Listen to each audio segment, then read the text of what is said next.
Batang hari aeknya lah tenang. Elok nia. Nak sambung nak? Iya, sambung lah.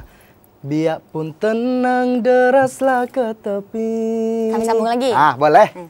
Kanti-kanti hari kola siang. Buka TV nonton berkabar Jambi. Mantap. Sekali lagi. Sekali lagi. Kanti-kanti hari kola siang. Buka TV nonton berkabar Jambi.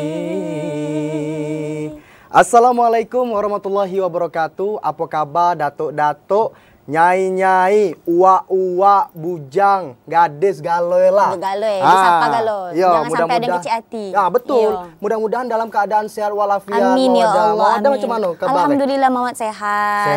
Sehat-sehatnya. Dari mana tadi? Dari kondangan bentar tadi. Dari kondangan. Yo, cuma tu salah saya kok. Itu salah itu dak partner, ada dewean. Sudah kok kita ulangi pula yo ke sana yo dengan awak. Tidak. Kita beli kado pula. Aman. Tentunya kami nak ngucapin terima kasih banyak kepada kanti-kanti yang ada di rumah karena masih setia tertonggok di depan TV untuk menyaksikan kami ko di Berkabar Jambi. Tentunya edisi hari ko hari Minggu tanggal 20 Oktober 2024. Nah, jadi Mawat apa berita yang lagi hit sekarang nih? Banyak berita yang lagi hit kini tuh. Nah, ada apa bedo? Sebelum kita masuk ke berita tadi kok. Apa tuh? Pelantikan presiden baru. Jadi kita kalau sudah presiden baru gini tuh. Benar. Iyo. Itu ada macam berita, ada nonton TV. Awak ketinggalan. Cuman awak sibuk kondangan. Tadi tidak tahu lah berita. Ada partner kondangan. Dewean juga. Senasib lah katanya. Nah, sudahlah kaget abis kau dengan Mawat macam itu maksudnya kan. Siap, jadi hari kok pelantikan presiden baru berarti yo. Pelantikan presiden baru tadi Bapak Prabowo dengan Bapak Gibran. Wah, mudah-mudahan dengan presiden baru kok kita harapannya bisa membawa bangsa Indonesia kok bisa lebih maju lagi ke depan nih. Terutama lagi bidang pendidikannya. Ya, betul, apalagi perekonomiannya, mudah-mudahan ekonomi kita kok makin meningkat, elok galo-galo Betul. Pemerataan pembangunan dan segalo-galo. Amin, mudah-mudahan yang kita harapkan tuh benar-benar terjadi di masa pemerintahan yang baru kau dak Mawat. Amin ya Allah, mudah-mudahan. Kita langsung beda ke berita topik utama ya. Nah, kanti-kanti ada berita terkait dengan 19 titik rawan banjir terjadi di Kota Jambi. 20 akun medsos para paslon pilkada diawasi tim cyber Polda Jambi. Dan selanjutnya kanti-kanti Polres Batanghari siagakan 362 personel untuk pengamanan kampanye pilkada 2024. Nah, kanti-kanti macam mana berita selengkap bersama saya Yogi Aprilianto. Saya Mawada, ikulah Berkabar Jambi selengkapnya.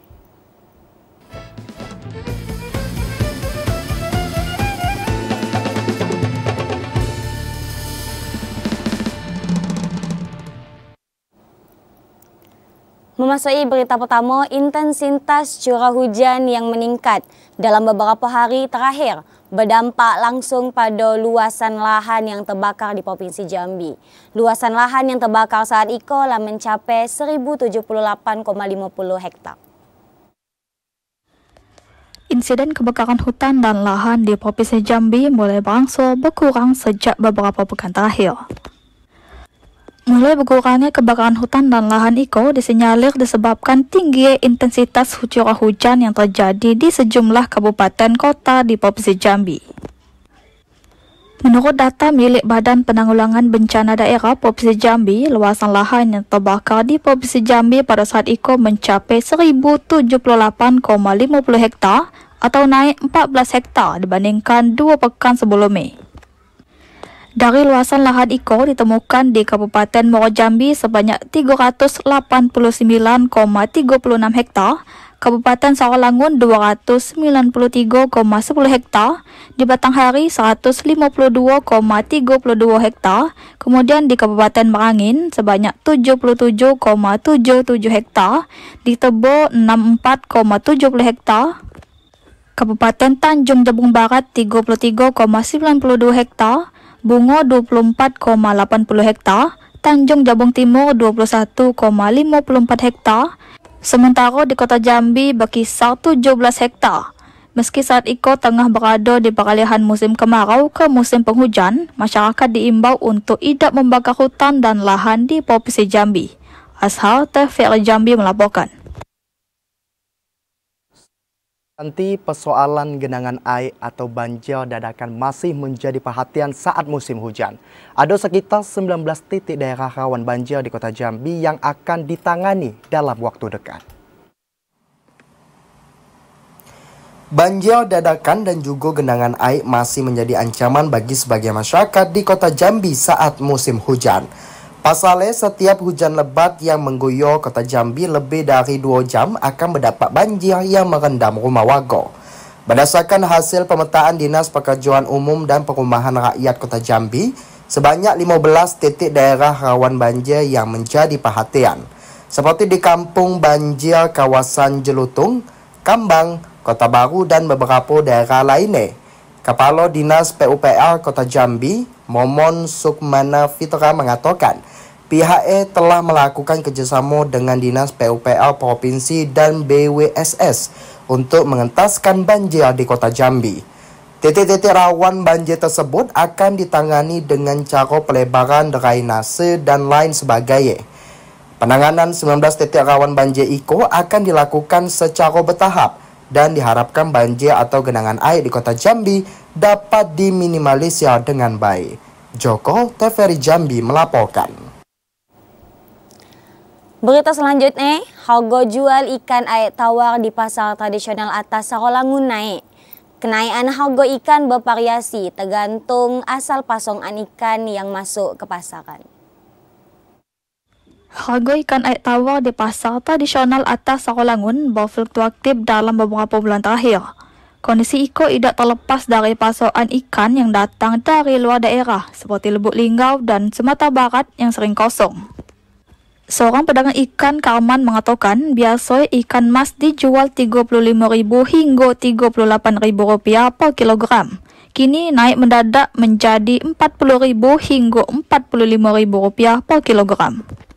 Sementara ikan nila sebelumnya dijual antara Rp30.000 hingga Rp35.000, kini naik menjadi Rp38.000 hingga Rp40.000 per kilogram. Sedangkan ikan patin dijual Rp28.000 hingga Rp30.000, sedangkan ikan lele Rp25.000 per kilogram. Naik turunnya harga ikan air tawar di pasar Sarolangun itu dipengaruhi oleh distribusi yang kurang lancar. Karena lebih dari 80% mayoritas ikan nila dan ikan mas dipasok dari luar Kabupaten Sarolangun. Nila 35.000, kalau patin 25.000. Kalau mas? Mas 45.000 kadang-kadang. Itu naik ya? Ya kadang-kadang, di sini jarang ada kan. Para pedagang ikan air tawar minta tim pengendalian inflasi daerah dapat melakukan pengawasan serta menjaga ketersediaan pasokan, sehingga harga jual ikan terjangkau dan tidak menyebabkan inflasi. Edi Kusnadi, TVRI Jambi melaporkan. Hingga September 2024, kasus demam berdarah dengki DBD di Kabupaten Bungo hanya 131 kasus. Jumlah itu menurun dibandingkan bulan yang sama pada tahun 2023.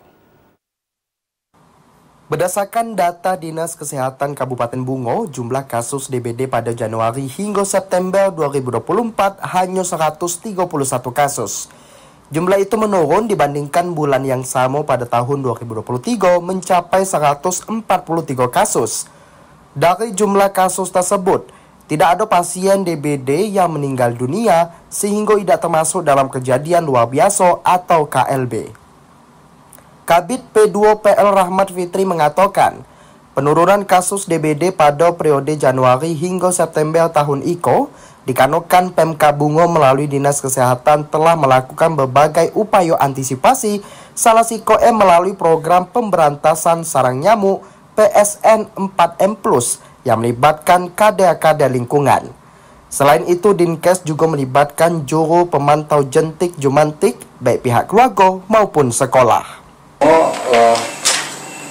Kasus DBD dari Januari 2024 sampai bulan September seluruhnya ada 131 penderita.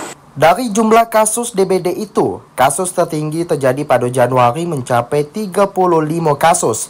Sementara pada September hanya 8 kasus yang terjadi di 3 puskesmas. Bokhriandi, TVRI Jambi melaporkan. Kanti-kanti jangan nak bebasuhan dulu karena kita akan balik hadir dengan sejumlah informasi penting dan menarik lainnya. Di antaranya Bawaslu Sarolangun petakan wilayah rawan.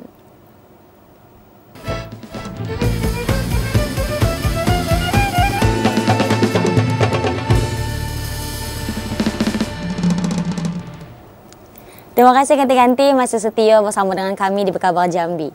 Nah, apa Bang, dong? Apa? Kita kok nak pilkada bentar lagi. Iya, Ya, berapa hari lagi?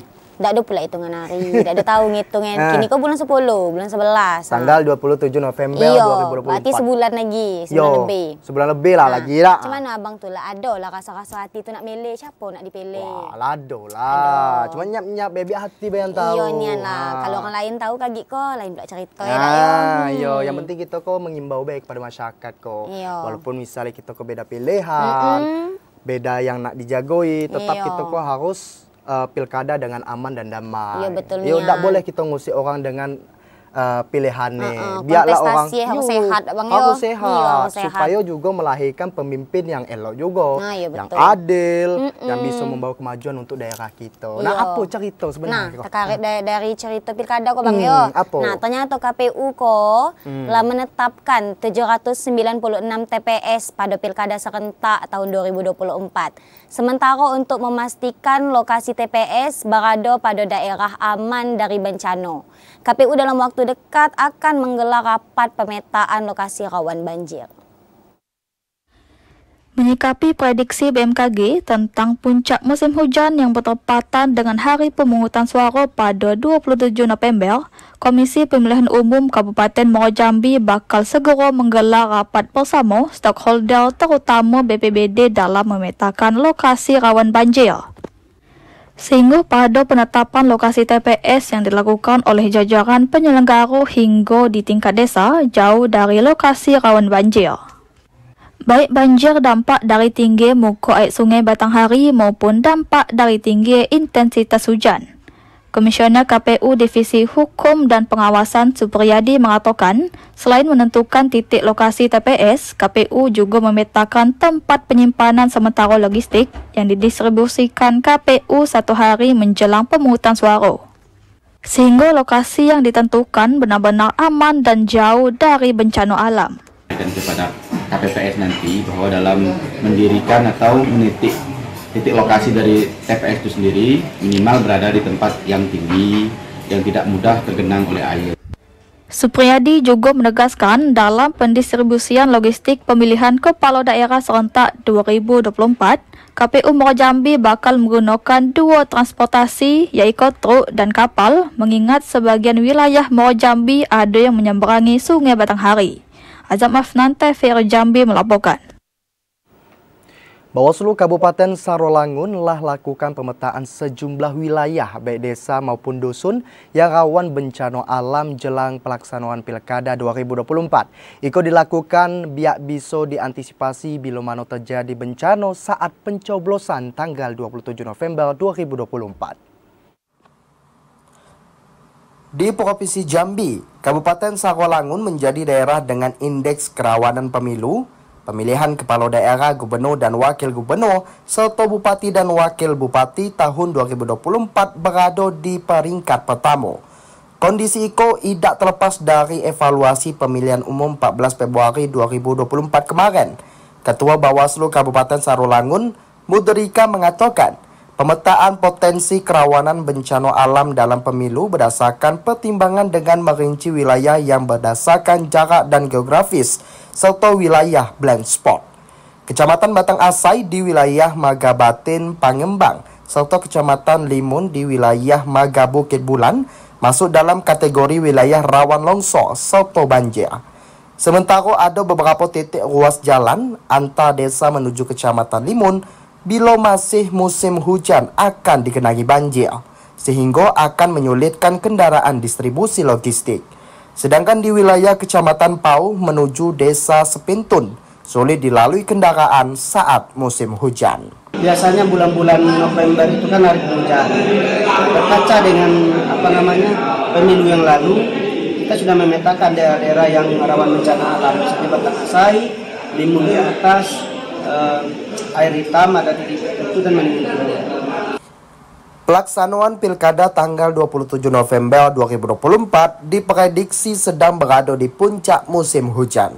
Oleh karena itu, pihak Bawaslu minta semua pihak untuk mengantisipasi kerawanan bencana alam sejak dini. Edi Kusnadi, TVRI Jambi melaporkan.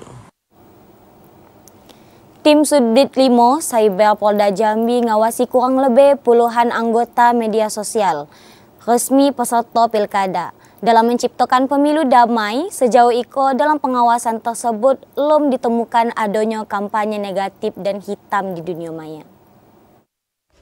Di masa kampanye pada saat itu, aktivitas media sosial mulai dipenuhi promosi para pasangan calon yang maju dalam Pilkada serentak 2024.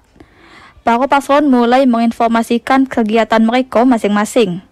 Dalam rangka menciptakan situasi kondusif selama masa kampanye di media sosial, tim Subdit 5 Cyber Polda Jambi kini semakin intensif dalam mengawasi medsos. Tim telah mendata setidaknya ada 20 akun media sosial yang resmi milik para paslon yang didaftarkan ke tim cyber. Para medsos yang terdata tersebut terus diawasi mengantisipasi ada kampanye negatif dan hitam yang dapat merugikan pasangan lainnya.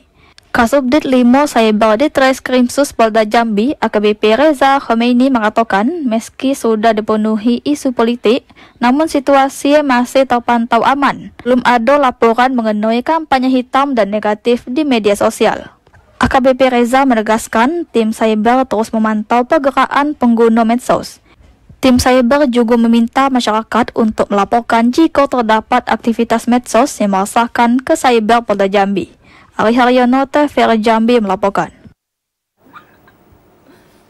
Ganti-ganti Diskominfo Kota Sungai Penuh mengimbau masyarakat untuk tidak menyebarkan berita hoaks serta ujaran kebencian di media sosial, biar terciptanya pilkada yang aman damai di Kota Sungai Penuh. Demi menciptakan pilkada yang aman dan damai di Kota Sungai Penuh, Dinas Komunikasi Informatika dan Statistik Diskominfo Kota Sungai Penuh mengimbau seluruh lapisan masyarakat untuk tidak menyebarkan berita hoaks serta ujaran kebencian kepada paslon wali kota dan wakil wali kota Sungai Penuh. Masyarakat diminta untuk melihat kebenaran dari informasi yang ada di media sosial. Kepala Dinas Komunikasi Informatika dan Statistik Kota Sungai Penuh, Jos Rizal Herman mengatakan, pihaknya akan terus melakukan pemantauan di media sosial terkait postingan yang mengandung berita hoaks atau ujaran kebencian, apalagi jelang pelaksanaan pilkada serentak. Perilaku dengan sengaja menyebarkan berita hoaks serta ujaran kebencian telah diatur dalam Undang-Undang ITE Pasal 28 Ayat 3 Tahun 2024 dengan ancaman 5 tahun penjara serta denda 1 miliar rupiah. Semua hal-hal yang di media sosial itu jangan kita telah mentah-mentah beritanya. Kita harus ada cek and recheck. Kita harus tahu pasti sumber berita. Kemudian kalau berita-berita itu yang sifatnya menghasut, kemudian mengadu domba, itu sudah jelas sekali itu adalah berita-berita yang tidak bagus. Jika ditemukan berita hoaks dan ujaran kebencian yang terjadi di Kota Sungai Penuh, maka Diskominfo akan melaporkan ke Kementerian Kominfo. Fahlan, TVRI Jambi melaporkan. Ganti-ganti tetaplah bersama dengan kami di Bekabal Jambi dengan sejumlah informasi penting dan menarik lainnya. Di antaranya ganti-ganti Polres siagakan 362 personel untuk pengamanan kampanye Pilkada 2024. Tetaplah bersama Bekabal Jambi.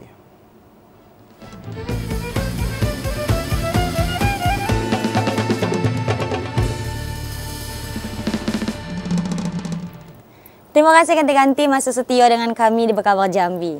Apa? Ada cerita apa? Cerita apa lagi kok? Cerita yang lagi heboh-heboh kok. Apa? Tes CPNS. Betul benar lah. Iya. Ikut dah awak? Mauan. Tak ada ikut. Tak take formasi. Ibo hati. Oh, jadi formasi apa? Formasi awak kok. Kayang.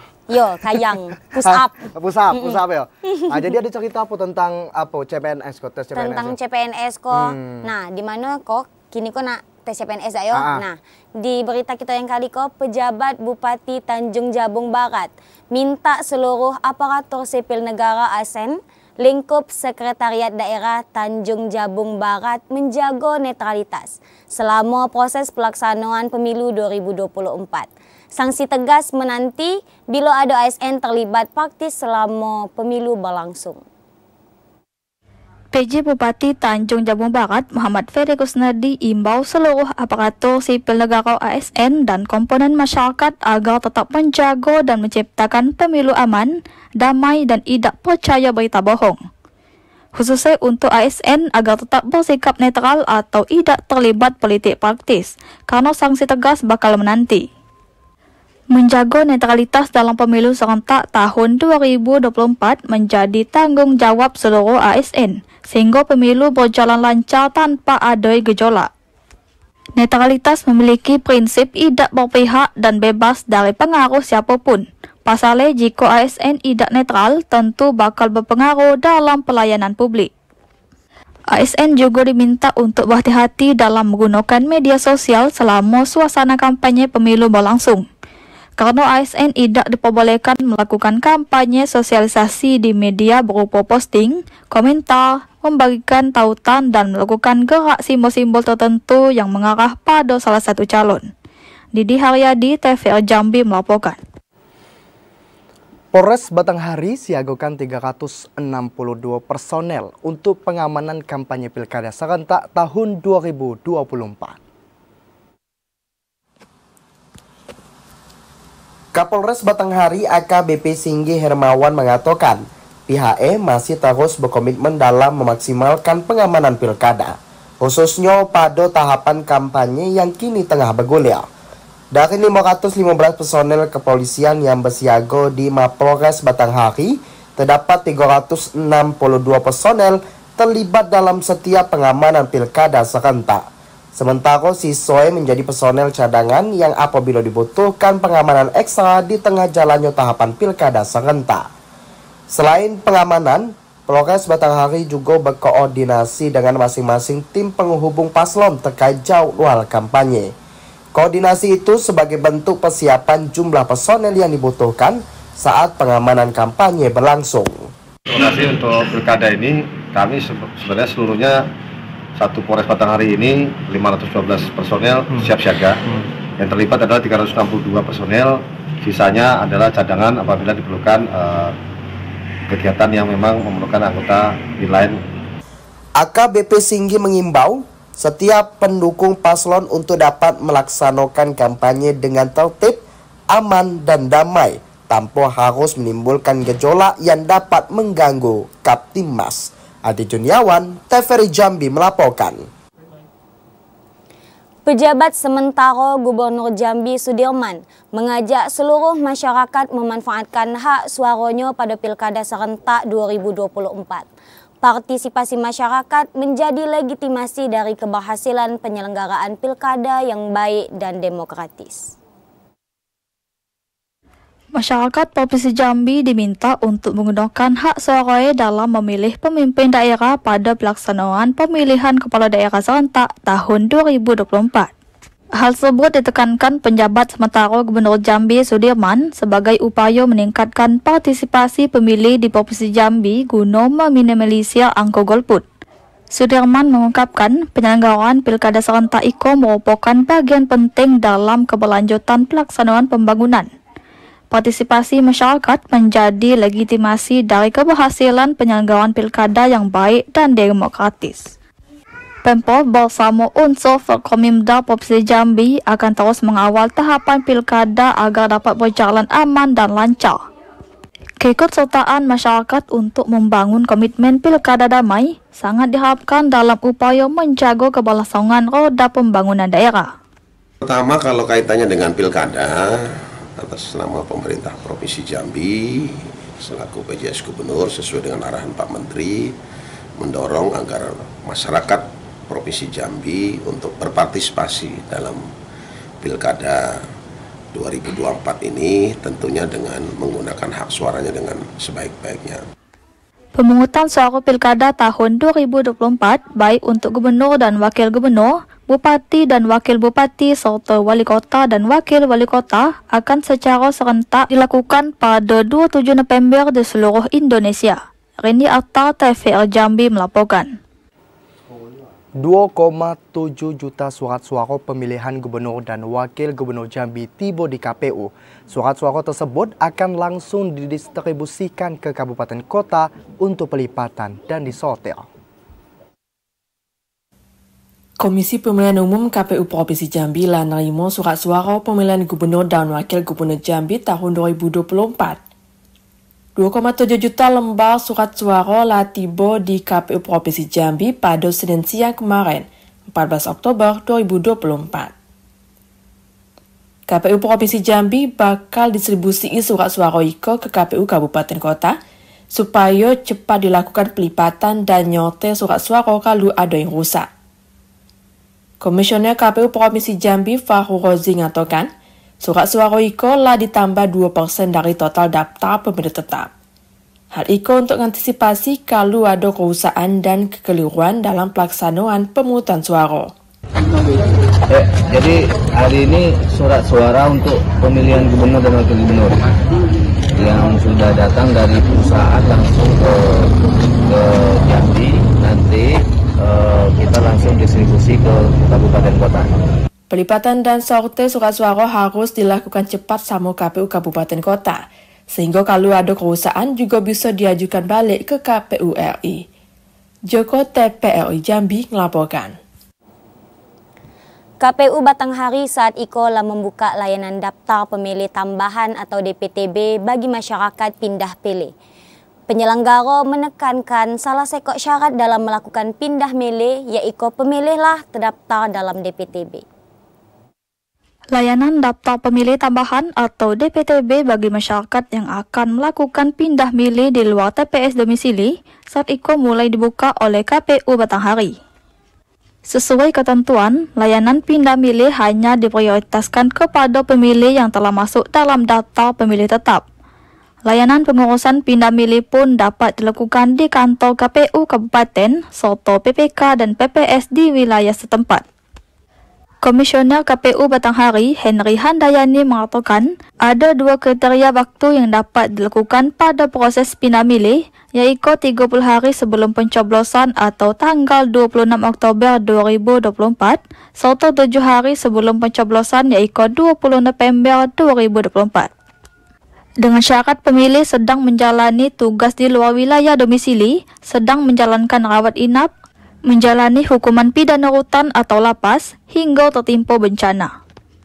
Henry juga mengatakan selama mengurus proses pindah milih, pemilih harus melengkapi syarat dokumen yang dibutuhkan seperti KTP dan KK serta surat keterangan sedang melaksanakan tugas ataupun kepentingan lainnya dari instansi maupun lembaga tertentu. Ade Junawan, TVRI Jambi melaporkan. Kanti-kanti jangan nak melala babo dulu karena kami akan balik hadir dengan sejumlah informasi penting dan menarik lainnya untuk kanti-kanti yang ada di rumah. Ya. Di antaranya hingga Oktober 2024, PN tangani 134 kasus pidana umum dan perdata.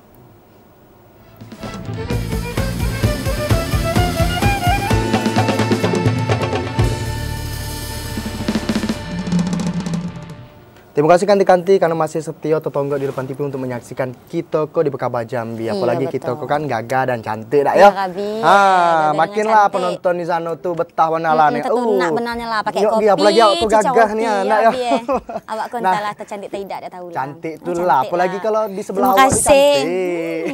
Nah, kita ngomong-ngomong soal pilkada, kok memang banyak sekali persiapan mulai dari perekaman KTP elektronik, jemput bola dan lain sebagainya, dan juga memang untuk pemilihan kok diperlukan adanya netralitas, terutama tuh ASN, ya udah TNI maupun Polri. Nah, kok sama halnya yang dilakukan oleh PJ Bupati Kerinci Ashraf di mana menginstruksikan seluruh OPD untuk memasang logo Pemkab Kerinci di kendaraan dinas yang mereka gunakan agar tidak disalahgunakan terutama dalam pelaksanaan Pilkada 2024. Penjabat Bupati Kerinci Ashraf menginstruksi kepada seluruh organisasi perangkat daerah OPD di lingkup pemerintah Kabupaten Kerinci untuk masang logo pemerintah Kabupaten Kerinci pada kendaraan dinas yang orang gunakan.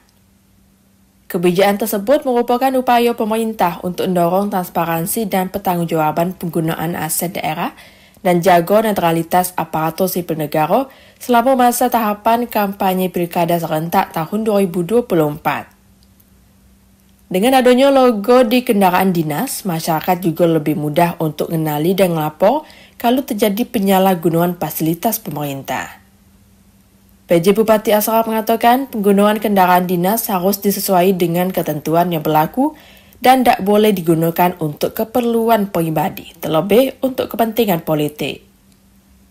Pemasangan logo IKO diharapkan tidak jadi identifikasi yang jelas terhadap penggunaan aset daerah oleh jajaran OPD.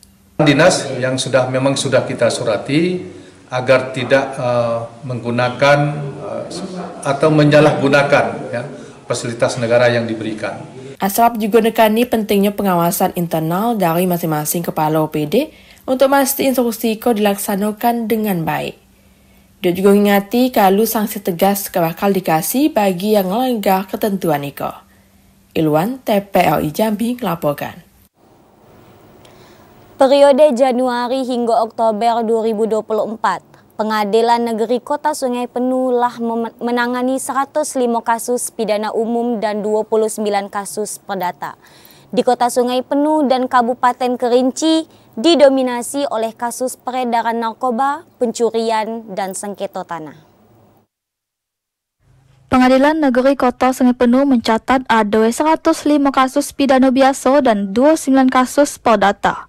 Jubir Pengadilan Negeri Kota Sungai Penuh, Rafi Maulana mengatakan kasus tindak pidana umum dan kasus perdata mengalami penurunan dibanding pada tahun 2023 lalu. Tahun 2023 lalu, di periode yang sama ditemukan 188 kasus pidana umum dan 69 kasus perdata. Selain itu, kasus yang paling banyak ditemukan di Kota Sungai Penuh dan Kabupaten Kerinci yaitu kasus penyalahgunaan narkoba dan pencurian. Sedangkan untuk perdata yaitu kasus sengketa lahan. Sampai Oktober 2024 untuk pidana itu kita sudah menerima sekitar 105 perkara untuk pidana biasa. Rafi Maulana juga menyampaikan selama proses penyelesaian tindak pidana umum dan perdata tidak dipungut biaya. Semua kasus akan diselesaikan sesuai dengan ketetapan undang-undang yang berlaku. Fahlan, TVRI Jambi melaporkan. Negeri Jambi menerima uang titipan dari Iskandar Sulaiman dan Nyono Purnomo, terdakwa kasus korupsi dalam proses akuisisi saham PT Mandahara Agro Jaya Industri atau MAJI. Kedua terdakwa menitipkan uang pengganti sebesar 5 miliar rupiah ke Kejari Jambi yang nantinya akan dikembalikan ke negara. Dua orang terdakwa kasus dugaan korupsi proses akuisisi saham PT Mandahara Agro Jaya Industri MAJI oleh PT Perkebunan Nusantara 4 netipi duit pengganti sebesar 5 miliar rupiah ke Kejari Jambi Selasa kemarin. Kedua orang itu yakni Iskandar Sulaiman dan terdakwa Nyono Purnomo, Kasih Pitsus Kejari Jambi Sumangso mengatakan duit yang dititipi itu bakal digunakan untuk bayar duit pengganti sama dua orang terdakwa dalam kasus korupsi yang kini lagi berjalan di Pengadilan Tipikor Jambi. Duit lagi bakal dititipi sementara di bank sebelum dibalik ke negara. Sementara itu kini para terdakwa masih jalani masa penitipan tahanan di Lapas Kelas 2A Jambi. Para terdakwa itu terancam pasal tindak pidana korupsi oleh Jaksa Penuntut Umum Kejati Jambi. Lagi uang pengganti yang dibayar dari pihak dua terdakwa tadi atas nama terdakwa Haji Iskandar Sulaiman dan Nyono Purnomo.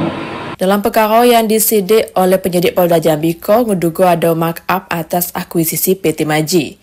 Dari perkara itu, negara ditafsir mengalami kerugian nyampe sebesar 72 miliar rupiah. Asyar, TPLI Jambi melaporkan.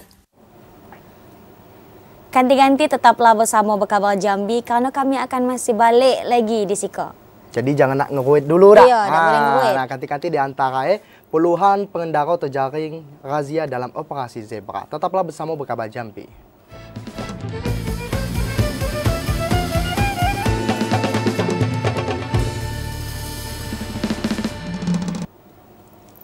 Terima kasih ganti-ganti masih setia bersama kami di Bekawal Jambi. Nah, Yogi. Apa lagi? Abang lah, ada enak dipanggil Yogi. Bang, ya Kabi, abang kok nak panggil abangnya. Nah, besok-besok panggil Mas ya. Ya siap Mas. Ada apa Yogi. tuh? Nah, Bang, jadi kau dak yo. Kini tuh marak lagi kok kasus. Abang tahu dak kasus apa? Kasus apa? Kasus macam narkoba. Oh iya, ada nian kemarin tuh viral tuh dah. Di kampung saya pun kini tuh lah mula-mula masuk narkoba kok budak kecil keno. Sia nengok budak kecil kok. Macam dia peloloi disebut nak beli permen ketiai permen tuh kenyak permen asli. Permenan. Jadi ada berita apa tuh terkait dengan hal itu? Berita selanjutnya kok juga terkait dengan narkoba. Nah, 3 orang jejaring bandar besar narkoba akhirnya diterbangkan ke Jakarta. Pada Sabtu sore, ketiganya bakal menjalani proses penyediaan di titip narkoba Bareskrim Polda untuk proses hukum. A, M dan T, 3 gerbong jaringan narkoba besar di Jambi tiba di Bandara Sultan Taha Sabtu sore. Ketiganya diawal ketat polisi saat masuki pintu keberangkatan.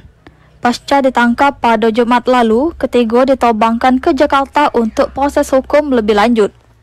Menurut Kabid Humas Polda Jambi, Kombes Pol Mulia Priyanto, penangkapan ketiga gembong narkoba besar IKO berdasarkan pengembangan dari penyelidikan terhadap bandar besar H yang ditangkap ke Jakarta Barat pada Kamis lalu. HIKO merupakan bandar besar yang menjadi target operasi kepolisian pada akhir-akhir IKO karena sangat merasakan masyarakat. Pengungkapan IKO merupakan peran Polri dalam upaya tegas memberantas peredaran narkoba di Provinsi Jambi. Sebelumnya, tim gabungan di Tipit Narkoba Bareskrim Polri dan Ditres Narkoba Polda Jambi mengungkap kasus besar peredaran narkoba di Provinsi Jambi. Seorang bandar besar narkoba berinisial H diringkus polisi di Jakarta. Dari hasil pengembangan, 8 orang saudara hingga kaki tangan H akhirnya diringkus polisi. Ari Haryono, TVRI Jambi melaporkan. Razia tertib lalu lintas pada operasi Zebra Siginjai tahun 2024 dilakukan terhadap pengendara yang tidak mematuhi aturan. Di hari pertama giat operasi tersebut, Satuan Lalu Lintas Polres Batanghari telah menindak puluhan pelanggar. Pada giat operasi Zebra Siginjai tahun 2024, Satuan Lalu Lintas Polres Batanghari berhasil tindak pengendara roda 2 maupun 4 dan 6 yang melakukan pelanggaran lalu lintas.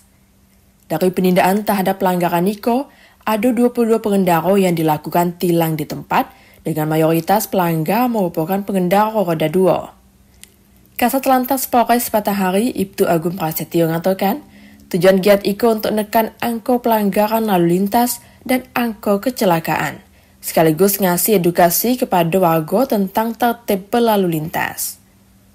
Untuk kini titik yang dijadi sasaran operasi Zebra yakni di kawasan Simpang BBC Marobulian, Simpang 4 Kejari, dan lokasi lainnya yang dianggap rawan kecelakaan maupun pelanggaran. Telah berlangsung hari pertama untuk giat penindakan pelanggaran telah sebanyak 22 tilang. Kemudian tujuan dari operasi ini adalah untuk menekan angka pelanggaran lalu lintas. Pelaksanaan operasi Zebra bakal bergulir selama 14 hari, dari 14 sampai 27 Oktober 2024. Warga diharapkan untuk bisa selalu mematuhi peraturan lalu lintas pas berkendara. Ada Juniawan, TVRI Jambi, melaporkan. Rumah Sakit Umum Daerah Khatib Kuzuen Sarolangun diminta dan diingatkan untuk melakukan perbaikan pelayanan kepada pasien, sehingga masyarakat yang datang ke RSUD merasakan pelayanan lebih baik. Pelayanan Rumah Sakit Umum Daerah Khatib Kuzuen Sarolangun kerap kali dikeluhkan sebagian besar masyarakat. Akibatnya tingkat kunjungan masyarakat yang berobat ke rumah sakit cenderung menurun. Kondisi IKO mendapat perhatian dari penjabat Bupati Sarolangun. Penjabat Bupati Sarolangun, Bahri, mengatakan ia sudah melakukan inspeksi mendadak ke rumah sakit umum daerah. Tujuannya meningkatkan mutu pelayanan serta kemampuan rumah sakit dalam menampung pasien. Hal IKO penting karena pendapatan asli daerah akan berdampak dengan kualitas dari rumah sakit. Bahri menjelaskan, layanan rumah sakit milik pemerintah akan berpengaruh terhadap kepuasan pelayanan publik. Untuk itu, ia minta komitmen dari manajemen rumah sakit untuk meningkatkan kualitas dengan terus melakukan evaluasi. Inilah makanya, karena selama ini kecenderungan masyarakat kita ke rumah sakit swasta, maka jalan keluarnya adalah saya harus memperbaiki dan meningkatkan fungsi pelayanan rumah sakit, antara lain juga meningkatkan sarana prasarananya, Pak. Pengalihan status rumah sakit menjadi Badan Layanan Umum Daerah atau BLUD bertujuan untuk memperbaiki pelayanan bagi masyarakat sehingga keluhan dari masyarakat terkait pelayanan maupun sarana dan prasarana rumah sakit bisa diminimalisir. Edi Kusnadi, TVRI Jambi melaporkan. Pemerintah Provinsi Jambi dimintai untuk mempersiapkan peresmian jalan tol Bayung Lincah Tempino. Namun Pemprov masih menunggu keputusan akhir dari pemerintah pusat terkait lokasi peresmian jalan tol yang akan dilakukan serentak secara nasional. Pemerintah Provinsi Jambi lah diminta pemerintah pusat untuk nyiapi peresmian jalan tol Bayung Lincah Tempino yang merupakan bagian dari jalan tol Trans Sumatera.